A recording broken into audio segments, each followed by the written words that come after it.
Welcome to another episode of Raising OKC Kids, Conversations with Metro Family in Oklahoma City. I'm Kirsten Holder, and today we're talking with Paloma Cisneros, Director of Children's Programs at the Latino Community Development Agency. Welcome, Paloma. Hi, thank you. Thank you for inviting me. Yes, we're so happy to have you. And I wanted to start with some introductions on you. So, Paloma is originally from California. She is the first generation in her family to be born in the US, and her parents are from Mexico. Paloma attended LA Mission College, where she studied child development, gaining her AA in interdisciplinary studies, a bachelor's in human studies, and a graduate course in public policy. Mhm. Paloma has been working in the early childhood education field since 1999, starting as the Head Start program as a teacher assistant for Vaughn Charter School in California. She has also worked for Volunteers of America LA in several capacities before moving to Arizona to serve in the Ak-Chin Indian community and their families as the early childhood education program manager in a tribal child development center. After 2 years in Arizona, she came to Oklahoma to work at Sunbeam Family Services as an institutional coach, where she has had the opportunity to be part of the Latino Community Development Agency as the program director for the Tony Reyes Bilingual Child Development Centers. Paloma is also a single mother of two beautiful boys, and we are so honored to have you here on the podcast today. Thank you for joining us. Thank you once again. I know, sorry, long introduction. No, it's all you have done so much. And that's one of the reasons we're so excited to talk to you, all of your experience in not only Oklahoma, but different communities that you have served. So you mentioned that you never knew that you would work in this specific field. And you truly believe that you didn't choose the field, that the field chose you. And I feel like that's very apparent the more that you've moved to different career opportunities in different states. I feel like you really have that calling that has shown through in your work. So I'd love for you to tell us a little bit more about why you feel that this field chose you. Well, it started off with I actually used to say I wanted to be an FBI agent. And then I worked for corporate America when I was 18, 19, and I wasn't happy. I did customer service. It was, I don't know, I made good money. I mean, you're like 18, 19, making 14 bucks an hour with benefits and a 401k, and I wasn't happy. And so my mom said, hey, I know someone at Vaughn Charter School. Why don't you go and apply there and see if you're gonna like it? So I go and they gave me the job on the spot because I was bilingual. And so I started off as a teacher assistant making $8.50, no benefits, no insurance, nothing. And I only got paid once a month and I basically worked part-time. And so I really liked it. I mean, I was an only child for 10 years and I felt like I missed out on having siblings and stuff. And so I really liked it. And I said, I think I'm going to do this. And I just started taking child development classes and I would learn and then I would take it back to the classroom. And I had an awesome mentor who was part of the consortium for the state of California. And so I loved it. And then I just never left. So I just always feel like I was there for a reason, So I never left and it just kept going on. So I really liked it. That is beautiful. And I know anything you're doing where you feel like there's that true calling, it really shines through in the passion in your work. And that's what we are here to talk about today, that why behind the work. So for those of us that are unfamiliar, the Latino Community Development Agency is a nonprofit organization founded in Oklahoma City in 1991. LCDA's 24 bilingual programs address the unique needs of Latino immigrants and Spanish-speaking people who relocate to Oklahoma from other states that collectively represent the fastest growing population sector in the state. Last year, LCDA served more than 35,000 unduplicated clients, and that number rose to over 50,000 when multiple interactions with the same client are counted. LCDA has a staff of just 85 located at two different sites within Oklahoma City. So Paloma, would you tell us what it means to be serving this community while working for LCDA, and why is the work that LCDA does so important? So when I moved here to Oklahoma, I don't have family here. I'm here by myself. When I started working for LCDA, it's like I felt like I belonged because I'm part of this community. I am first generation born here. My parents were immigrants, they didn't speak English. They worked those 2, 3 jobs, and so everybody looks up to me and my family, and so I could connect to that because now everybody in the community looks up to LCDA. So we're just giving back by the work we do, doing interventions, early interventions. It starts with our program and early Head Start. Also, we have the parents as teachers, and we have our health intervention programs, plus other ones, mental health. I mean, we just have so many programs. But being able to encourage education at a young age, I think in our community, sometimes the focus is you need to be 18, go to work, and we forget about education. But by being proactive through LCDA, I believe that we're going to break generational poverty and be able to have more opportunity for children and families in the Latino community. So I feel like the work LCDA is impactful, and it's crucial for helping our community get ahead and have more opportunities. And opportunity starts with early ages in education and intervention services, because we don't just serve as children, we serve as the family. So Yes, and you have to. Children live with their families most of the time. So you have to be that well rounded, holistic service, which I'm sure makes it harder, but so much well worth it. And like you said, you know how they feel. You've been in those shoes. So yeah. I'm sure that is all the more valuable when you are servicing those families as well. Yeah. So recently, a ribbon cutting took place for one of two Nature Explore outdoor classrooms for the Tony Reyes Bilingual Child Development Center, which was funded in part by the E.L. and Thelma Gaylord Foundation. I'd love to hear a little bit more about these classrooms, what they look like, how they're used, why they're great tools for learning, all the things. So we were very fortunate that we got that grant through EL and Thelma Gaylord Foundation, and also support from OKDHS Human Services. We really needed a new outdoor classroom. The playground we had was donated materials. It was outdated. It was 25 years old. It was kind of really just very not intentional. And so it actually started 4 years ago when we went to the Nature Explore Institute. I actually learned about this at the NACCE conference 10 years ago. When I was working for the Auction Indian community. They're very big on, preserving nature and stuff. And so 4 years ago, we went to the Nature Explorer Institute. Sunbeam sent us, and we just were like, wow, just it wasn't even the having the outdoor classroom, but the impact it provokes in children. So we have a world that's fast paced, and children are so in tune into technology, but we're forgetting about good old fashioned outdoor play. We're forgetting that children need that creativity, that imagination, stimulation. And so one of the things that we took from the Nature Explore Institute was children, especially like children with disabilities, are able to have a more calm demeanor to them. They are able to focus more. They're able to let out some of those high anxieties with just good old nature. And it's child led, not teacher led. It's let's say I will give you a good memory that I have, because I went to visit the outdoor classroom not too long ago.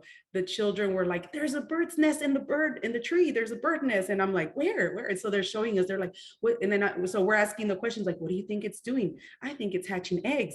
Why do you think they're hatching eggs? Oh, because those are so we're asking all these questions about the environment. We're also teaching them to be eco-friendly. We live in an environment where we talk about eco-friendliness, or what is that new term that they use about eco-friendliness? Preserving the environment. And so I see sometimes children that walk by and they'll see litter, but we're teaching them, like, when you see litter, you need to throw it away, because we have to take care of Mother Nature. And so the outdoor classroom has intentional areas. It's an expansion of the indoor to the outdoor. And what it does is it has categorized area. We call it the 10 guiding principles, or the guiding principles, because they do have to have specifics. So every time I give a tour and I say, and this is the messy material area, they're like, oh, is that where they're going to get full of mud? I said, no, that's the dirt digging area. And so it's kind of funny, because the messy material area, what it is it's just cookie cut wood, what is it, little small branches. The children can make mandalas, they can make a teepee, they can build a stick wood house. I mean, they have to use their imagination, and sky's the limit. The dirt digging area is so much fun, because it's like the mud pit. Oh my goodness. At Tony Reyes one, we have one, and the infants, toddlers, they just love splashing in there like it's a pool. It's so much fun to see it. And I think sometimes also in our communities, like, don't let them get dirty. And I was like, back in the days, everybody got dirty. I mean, I used to make mud pies with worms. And I think children forget that. It's so, I mean, if you go in there and just see the kids just kind of, they take off their shoes and run there, You know, again, culturally, sometimes we're like, they're going to get hurt or they're going to cut themselves. But we have to teach children to be resilient. And the way we teach them is by allowing them that it's okay. You're going to fall, you're going to get up, you know, you're going to brush it off. But those are experiences. I mean, I can name so many scars I have when I was a kid. And I feel like this generation is forgetting about good old fashioned play. And so there's just a lot of stuff. Gardening, we do gardening, climbing. We have the sand area and the dirt digging area. They're very differently used. We have the messy material in the building area. We have the dramatic play. We're in the process of adding a couple of new things to our Tony Reyes facility. When we went to Nature Explorer recently, I was like, oh man, we can add more, we can add this, we need this. And every time we go to Nature Explorer, the Institute is just, it's just so wonderful. Like you just get this whole vibe and you just understand it. And I tell everybody, man, if you guys can all go to Nature Explorer, do it. It's like one of those, you can't explain it, you can only experience it moments. And I had a staff who went with me. She said, you know, I came back closed-minded. I went closed-minded and I came back liberated and free. And I don't know what that meant to her, but she said, after we did the silent nature walk, I felt liberated, like butterflies were just flying out of me. I don't know what that means, but I was like, yeah, nature can do that to you. So, but that's kind of the purpose behind it. We really love it. Both of our centers are different because of the age groups. The one that we had the ribbon cutting is inside the Tony Reyes in the LCDA, the original Tony Reyes site. So that's for ages 3 to 5. The one that's at our Western location is for like infant toddlers and 2. So we are mindful of age appropriateness. And as we were doing this, a whole Nature Explorer outdoor, we had trial and error with Tony Reyes 1. So some of the materials were like, that might not be so great for a toddler, you know? And so we had to like play around with it. But now I think we're everything we have is just, it's just perfect, you know? So I really love it. Yeah. Oh, I love watching you talk about nature. If anyone listening, go to our website and watch this video because, like you had mentioned, the butterflies coming off. I mean, as you're talking, I can see that. I mean, Yeah. that is what nature does to you. We all need that creative, outdoor, unlimited play. Oh yeah. Yeah, for sure. I love it. So, how does LCDA and the Tony Reyes Bilingual Development Center work with Sunbeam to ensure they're reaching families that need these services? So Sunbeam has the federal grant through Head Start and Early Head Start. And so they are our grantee.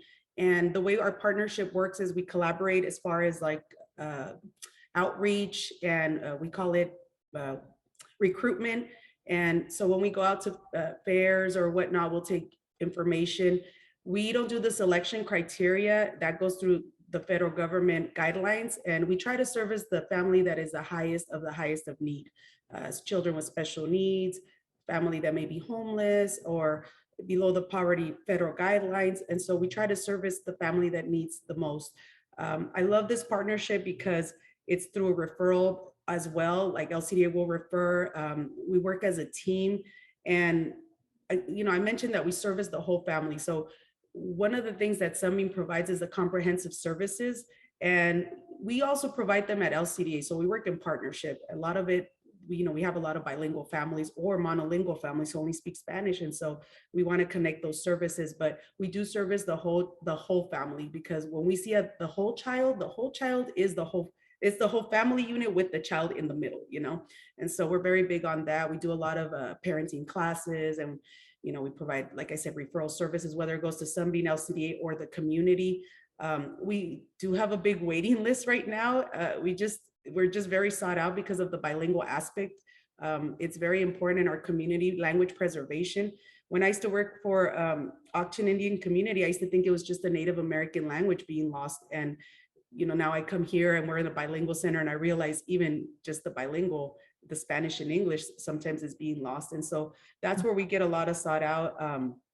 But yeah, the first point of contact is Sunbeam. I mean, actually it'll be the first point of contact we ever get from a family will be that phone call. Hi, I want to enroll my child. And then I have to refer them to Sunbeam. We have a family support on site. We have, you know, they provide a instructional coach, and then they provide also like a community director that works with us to get the families enrolled. Our first day when the parents walk in, a Sunbeam representative is there, and so is a Tony Reyes, to make the families feel welcome and they understand the educational piece, and then, you know, the support piece as well. So that's kind of how the collaboration works. We kind of work out throughout the whole year. So I kind of feel like they're there all the time. So it's like, oh yeah, we're just like one big family. So That's good to hear because you're both doing great work, but you have different assets. You yeah, mentioned language preservation, and it just got me thinking I can't even imagine having to communicate some of these very sensitive and personal, issues or worries or, goals in my non-native language. yeah. I can imagine how important it is to have LCDA really being that communicator of needs, from the very core of what that family's language is. Yeah. Yeah. And then I think that's why we're very sought out in our community because, they bring the children in or they come in that one day and they said, but I want them to come here because you understand what what I'm saying. So we've had a lot of families and we're looking to expand our program as well because we have just a big need in the community for more of our services, which is very Right. sought out. We have a big waiting list. So Right, right. Well, you guys are doing good work. That is so great. And you mentioned many of the children and families you serve are from low income families, maybe parents working multiple low wage jobs to make ends meet. I'd like to expand a little bit more on why it's so important that these kids specifically have access to outdoor learning opportunities. So a lot of the children that are in our program, sometimes the families rent one room and there's the room and maybe it's mom and three kids, or they live with other relatives, or they live like in a apartment complex that may not have too much outdoor, opportunities, or a park's not nearby, or maybe they have to get a ride to come and pick up their children. We have several different situations. Also with COVID, I think a lot of people forgot about nature. Like they were just kind of hibernating. Like, "Oh, I don't want to get contaminated." But so for licensing, licensing, NACI, early Head Start, all the best practice tells us that children should have 1 to 2 hours minimum in the outdoor environment. It's just the Mhm. minimum. Mhm. There's many things that we can do outdoor, but the important reason why we should have an outdoor classroom is exposure to just good old nature. Like it goes back to what I said, moving their muscles and being able to have that imagination and creation. I really feel like when we shatter a child's imagination, we shatter dreams. And so children can be dreamers if they don't have the opportunity to have opportunity to dream. And so the outdoor experience is just it's a depending on the diverse living conditions of our community. I know that I've seen a couple communities. I'm from California. In California, I think we have more sidewalk. In some of the communities, it's like, don't go bike riding. The car's gonna run you over. And so we just have to encourage good old bike riding, good old picking up twigs, gardening. I have a 5-year-old who goes out there and landscapes with me. I mean, he loves it. He loves it, but he got to go to Tony Reyes one, and he got to enjoy the Nature Explore outdoor classroom. And so, since he was an infant, and so I do see the benefits of it. He goes out there barefooted like he doesn't care. He'll pick up twigs and start saying, "Mom, it's because look at me, I'm shoveling." And so my oldest didn't have that exposure, and so I do in my own data collection at home. I see the differences. And so even in our community, when we give children that outdoor exposure, we see the difference in resilience. So they're more prone to be, again, eco-friendly, love the environment, take care of animals.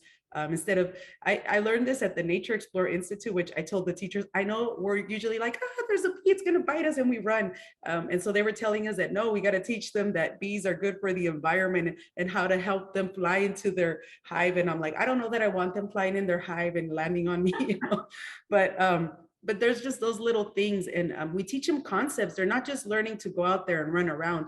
They're learning about, sight, smell, what is it, the life cycles. Like when we had fruit trees at Tony Reyes one, and so they're learning, like, when it's spring, the fruit tree is turning green, the leaves are coming in.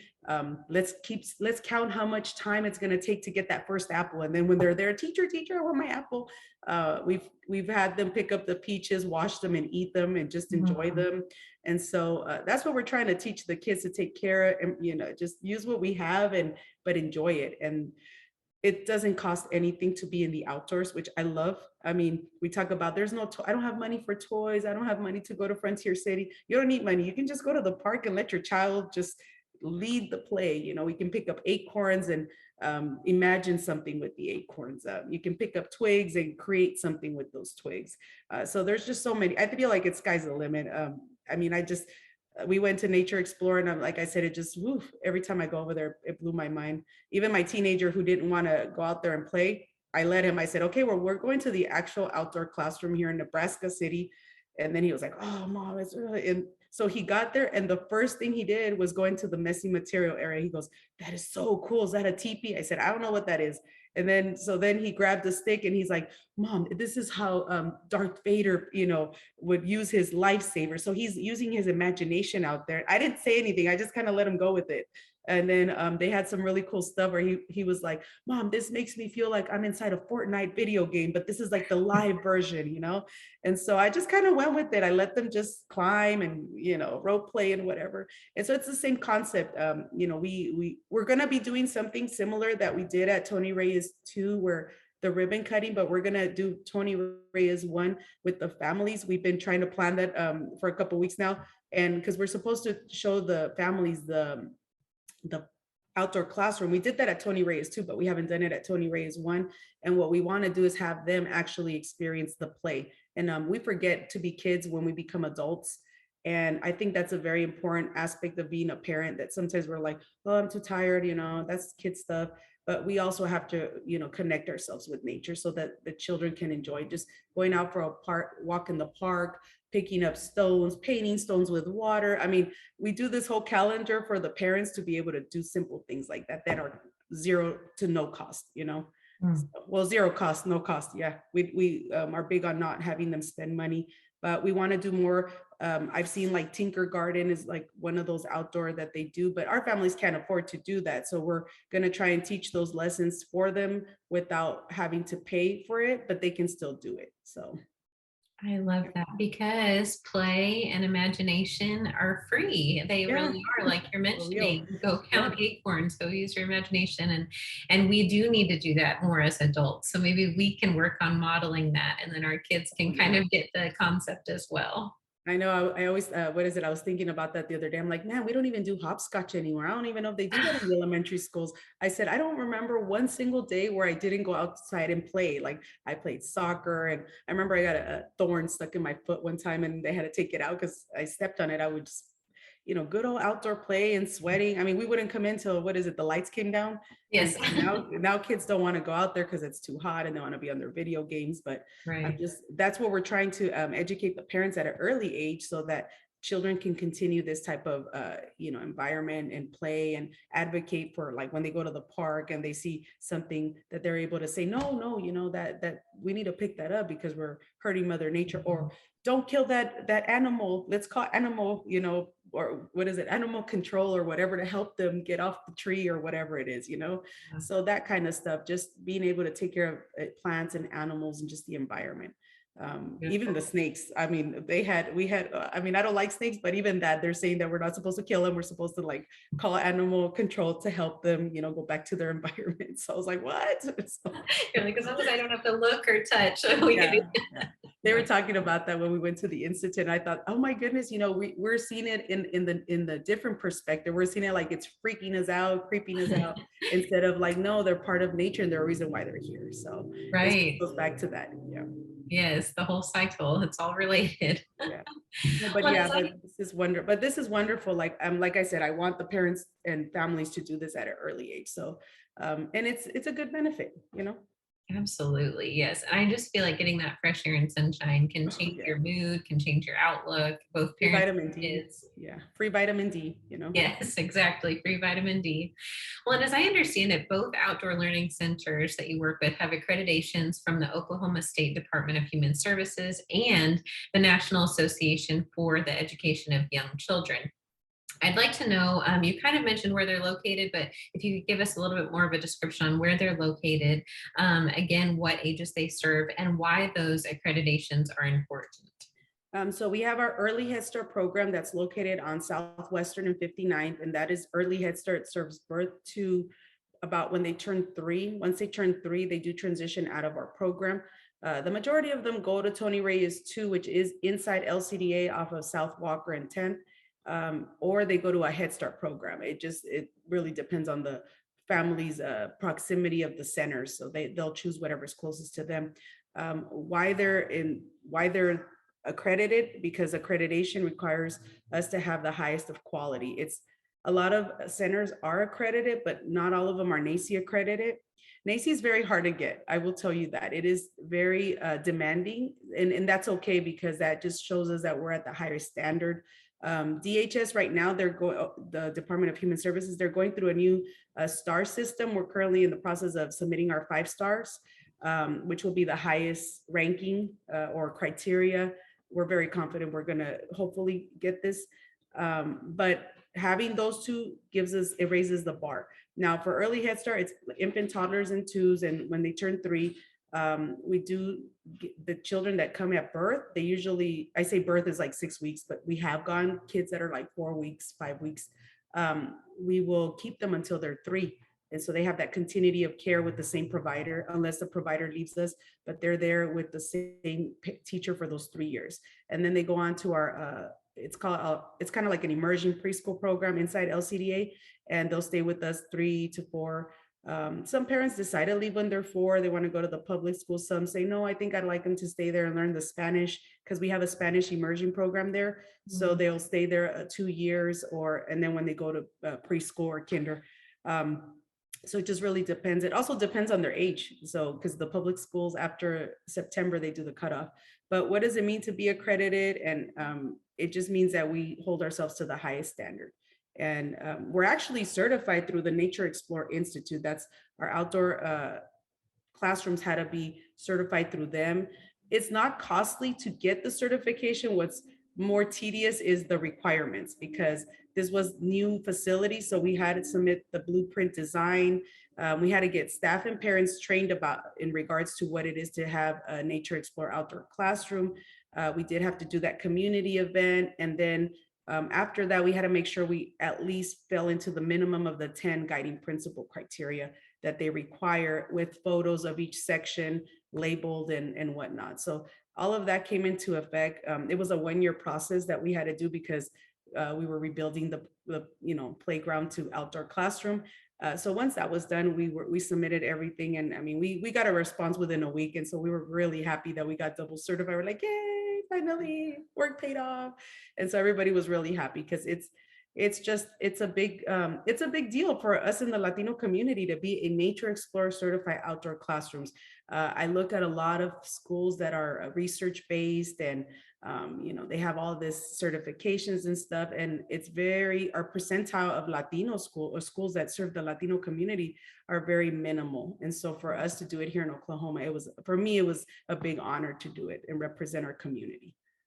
That is an honor. I love hearing you talk about that. And just because I'm curious, do you know any of those 10 guiding principles off the top of your head? Oh yeah, it's so the climbing area, the sand area, the dirt digging area, the dramatic play or music area, the building area, the gathering area, and then the gardening area, that action area, the water play area, and I think it's the building area. So those are like the 10, minimum guiding principles. We have additional one, which is the storage. Having storage gives you extra points. Having like a bike path gives you extra points. So it's not the required, they're considered supplementals. And so we met the criteria for everything. We also have like trees and stuff. And so we did meet the criteria for everything. We were very intentional when we were doing our design, because the age groups, and one of the things it was actually our consultant who came up with this, like, well, you guys wouldn't want to have like a soccer field? And we're like, we don't know. I'm like, yeah, I guess if we can count it as the action area. He's like, because he goes, I don't want to stereotype you, but Latinos do love to play soccer. And then I said, you know what, we really love soccer. Soccer is a big deal, so, goal, and so we put that in there, and the kids love it. So, we just love it. So.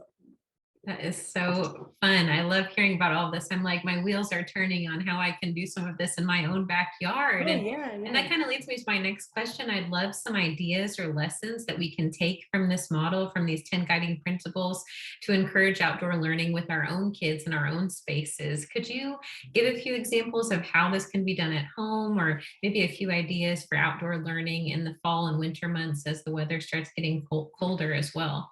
Oh yeah, for sure. So like we can for gardening, for instance, you can have like a 4x4, or you don't even have to have a 4x4. You can have a little section, just call it the gardening area. You can have for dirt digging area. I mean, you can just get a little like a little bucket, or what do they have those like I've seen those like sand little boxes. You can put dirt in there and let them just add water, let them get all muddy. And there's just so many things that you can do. I think a lot of people have asked like how much does it cost. It's really on depending on how creative you can be and what resources you can get for free in the community. um, One of the I'll share this because we just found out this in the Nature Explorer Institute was I feel like here in Oklahoma, for the average person, I mean, all of us can do our research, but if we were to want this type of model to be replicated, we need to follow in LAUSD's steps. They are one of the largest school districts in the nation, and they have more than 50% of their early childcare programs with Nature Explorer certified classrooms. Their governor just donated $1.3 billion to this initiative. They are very big and these are neighborhoods that don't even have like trees or anything. There's like high risk neighborhoods. I was there at the Nature Explorer, like I keep mentioning the institute because I just recently went, but they did this presentation, and some of the communities, I mean, all you see is apartments and like houses and no parks nearby. But their community, meaning their childcare centers or early childcare center, I don't know what they call them ECCs, but their Head Start programs, they all created that, and they use everyday stuff like use tires. They made it into like little crawl through uh, tunnels, and they painted them. They made them. They tailored it to the likings of the children. I really loved this one thing they did, and I think this will answer your a little bit of your question. So they asked the children, "What do you think our outdoor nature classroom should be?" They're like, we don't live close. We live close to the beach, but some of us don't have the luxury to go to the beach. What if we had a beach like in our center? So they did the sand area like a beach area, and they put like two little cute chairs for the kids to sit down with their sunglasses. And then they're like, we need to have a zoo. And so they painted some of these tires like zebras and whatnot, and they put it all around so the children can walk through them. And then they did one about gardening, and then they were like, we need an exercise bike. So they made some like exercise bikes out of like pipes, or like those tubes. They just look like they're exercising. It was just so adorable. But it's really whatever the child thinks we need in the outdoor, you just bring it into the outdoor. And like for instance, at my house right now, I'm trying to do this gardening bed. And so we've been landscaping. So we've been working a lot in this gardening area, but hopefully we'll get this landscaping going. The weather's been too hot, but you can get everyday things. Like you can go to the park, pick up twigs, pick up, what is it, like acorns. What else do we have out here? I'm just trying to think because I haven't been to the park. The leaves, we do leaves collages. You just bring different materials and let the kids just kind of do what they have to do with it, or let them imagine what they got to do with it. The other thing they do that we did was paint with mud. And then also the other thing we did, I love this. The teacher just did this not too long ago. She grabbed a like a paper and got plastic hammers for the children to mush the flower petals, and then they put it on paper to do an imprint, like imprint art out of the everyday petals that fell for on the floor. And so it's just kind of it's not like a it's kind of hard to answer that question because there's not like one right or wrong answer. It's like you can do everything and anything. But if you go onto the Nature Explorer website, they have a lot of, they'll show you like different playgrounds and or outdoor classrooms is what we like to call them. We don't like to use the word playground. It's the outdoor classroom. They have a lot of ideas and whatnot. Some of them are actually out of a home. Some of them are at daycares or faith-based facilities. One thing that a presenter said was, we don't have a lot of nature stuff. Some of it is plastic. And she said, and I feel like we're not connecting it to nature. And they said, well, you can apply a little bit of Montessori with nature, and Montessori is all about child, play driven, and connect that to nature. And it doesn't have to be plastic. It is what you make it what you present. And so it's a lot of imagination. We have a hammock too. A hammock is part of nature. You just go out there and let the vitamin D. You can use loops. I've seen them at the dollar store to go look at insects and pick up roly-polies. That's what kids kind of like to do, or those ladybugs. Pick up flowers, put them in a vase, and see, plant seeds and see how long it takes to grow. There's just so many things you can do with nature. My favorite is still the mud pit. I love when the kids go and get dirty in the mud pit. I mean, I would be okay with official mud day every day. I really love that. I like the climbing area too, but the mud pit is so much fun because you just see those kids just splash in there like it's a pool. So they love it. I love that one. I like the action area because you can do hula hop, you can do parachute play, stop and go. I think people forgot about like red light, green light. They forgot about those good old games. And so those are things you do at the action area. The art area can be really anything. You can make art, like I said, out of collecting leaves, talking about the changes of leaves. They do encourage us that when it snows, we tend to not do this sometimes, just like I said earlier, it's kind of like a culture thing. Don't go outside, you're going to get sick. But they encourage us to get those kids with like rain boots or snow boots and let them play out in the snow, let them experience the weather changes, to not limit it. Even rain days, they said it's recommended they go and experience that when the weather comes out, and let them play, helps build their immune system. But I think it's a kind of like a generational cultural thing. Oh, they're going to get sick. The water that just came down is the coldest and it's going to get them sick. They're going to have the flu tomorrow. And but it's and it's like a culture thing. Or it's cold and you wrap the child up so much that they can barely see.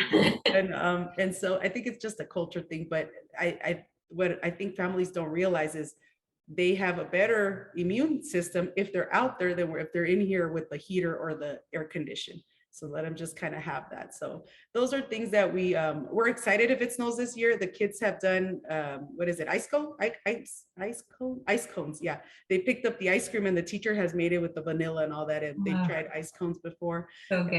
there's a lot of fun things to do with the snow. So when we hope we get snow this year, we don't know. But I don't want to have a winter storm where there's no electricity, just enough snow True.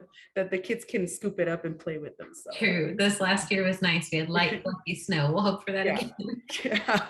So Yes, and it is so important. I mean, you mentioned the mud pits a couple of times. It just got me thinking, like, it's tactile, it's muscle building. When you're digging, you are kind of working your muscles, you're working your brain in that engineering way. There's just so many different senses, and kind of like brain muscles, you're flexing and that kind of thing. And each season provides that kind of adventure and challenge. Like with the snow, you can do the same kind of thing. It's yeah. just in a different format.